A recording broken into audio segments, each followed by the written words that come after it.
ಬಳ್ಳಾರಿಯ ಕೊಳಗಲ್ ಅನ್ನೋ ಗ್ರಾಮದಲ್ಲಿ ದೇವಸ್ಥಾನದಲ್ಲಿ ಮೂರ್ತಿ ಕೂರಿಸೋ ವಿಚಾರಕ್ಕೆ ಸಂಬಂಧಪಟ್ಟಂತೆ ಗಲಾಟೆ ಆಗಿದೆ.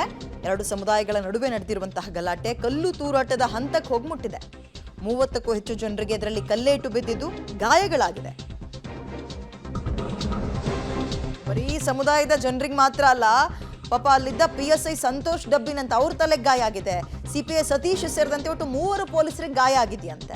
ಎರಡು ಸಮುದಾಯಗಳ ನಡುವೆ ದೇವಸ್ಥಾನದಲ್ಲಿ ಮೂರ್ತಿ ಕೂರಿಸೋ ವಿಚಾರಕ್ಕೆ ಆರಂಭ ಆದಂತಹ ಗಲಾಟೆ ಪೊಲೀಸರ ತಲೆಗೂ ಪೆಟ್ಟು ಬಿದ್ದಿದೆ. ಆ ಪರಿಸ್ಥಿತಿಯನ್ನು ತಂದಿಟ್ಟಿದ್ದಾರೆ, ಗಮನಿಸ್ತಾ ಇದ್ದೀರಿ.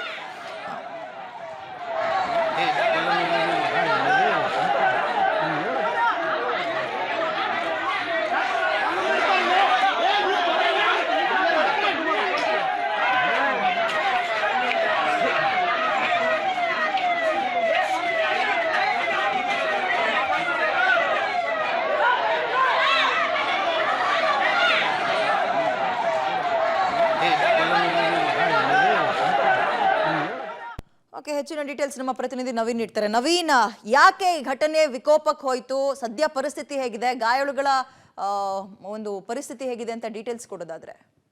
ವಿದ್ಯಾ, ಕಳೆದ 30 ವರ್ಷಗಳಿಂದಲೂ ಕೂಡ ಯರಿತಾತನ ಮಠ ಅಂತ ಏನು ಬಳ್ಳಾರಿ ಜಿಲ್ಲೆ ಕೊಳಗಲ್ ತಾಲೂಕಿನ ಕೊಳಗಲ್ ಗ್ರಾಮದಲ್ಲಿ ಮಠವನ್ನ ನಿರ್ಮಾಣ ಮಾಡಿರ್ತಾರೆ. ಆದ್ರೆ ಮಠವನ್ನ ನಿರ್ಮಾಣ ಮಾಡಿದಂತ ಸಂದರ್ಭದಲ್ಲಿ ಈಗ ಹೊಸದಾಗಿ ಒಂದು ಯರಿತಾತನ ಮಠದಲ್ಲಿ ಯರಿಯಪ್ಪನ ಮೂರ್ತಿಯನ್ನ ಹೊಸದಾಗಿ ಮೂರ್ತಿ ಪ್ರತಿಷ್ಠಾಪನೆಯನ್ನ ಮಾಡೋದಕ್ಕೆ ಮುಂದಾಗ್ತಾರೆ.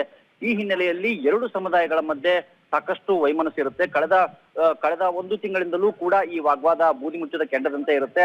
ಮೂರ್ತಿಯನ್ನ ಪ್ರತಿಷ್ಠಾಪನೆಯನ್ನ ಮಾಡುವಂತ ಸಂದರ್ಭದಲ್ಲಿ ಒಂದು ಸಮುದಾಯದ ಜನರು ಮೂರ್ತಿಯನ್ನ ಪ್ರತಿಷ್ಠಾಪನೆಯನ್ನ ಮಾಡ್ತಾರೆ. ಇದಕ್ಕೆ ಇನ್ನೊಂದು ಸಮುದಾಯದ ಜನರು ಸಾಕಷ್ಟು ವಿರೋಧವನ್ನ ಮಾಡ್ತಾರೆ. ಈ ಹಿನ್ನೆಲೆಯಲ್ಲಿ ಬೆಳಗಿನ ಜಾವ ಮೂರ್ತಿಯನ್ನ ಪ್ರತಿಷ್ಠಾಪನೆ ಮಾಡಿದಂತ ಸಂದರ್ಭದಲ್ಲಿ ಎರಡು ಸಮುದಾಯಗಳ ನಡುವೆ ವಾಗ್ವಾದ ಆಗುತ್ತೆ. ವಾಗ್ವಾದ ಆದಂತ ಸಂದರ್ಭದಲ್ಲಿ ಕಲ್ಲು ತೂರಾಟವೂ ಕೂಡ ಆಗುತ್ತೆ.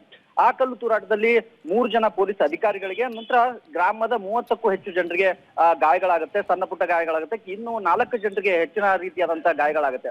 ಆಗ ಪೊಲೀಸರು ಹೆಚ್ಚಿನ ಫೋರ್ಸ್ ಅನ್ನ ಕರೆಸಿ ಸದ್ಯಕ್ಕೆ ಪರಿಸ್ಥಿತಿಯನ್ನ ನಿಯಂತ್ರಣ ಮಾಡುವ ಕೆಲಸವನ್ನ ಮಾಡ್ತಾ ಇದ್ದಾರೆ. ಇನ್ನುಳಿದಂತೆ ಸದ್ಯದ ಗ್ರಾಮದಲ್ಲಿ 144 ಸೆಕ್ಷನ್ ಅನ್ನ ಜಾರಿ ಮಾಡಿ ಪರಿಸ್ಥಿತಿಯನ್ನ ನಿಯಂತ್ರಣ ಮಾಡಿದ್ದಾರೆ. ವಿದ್ಯಾ, ವೆಲ್, ಥ್ಯಾಂಕ್ ಯು ತಮ್ಮ ಡೀಟೇಲ್ಸ್ಗೆ.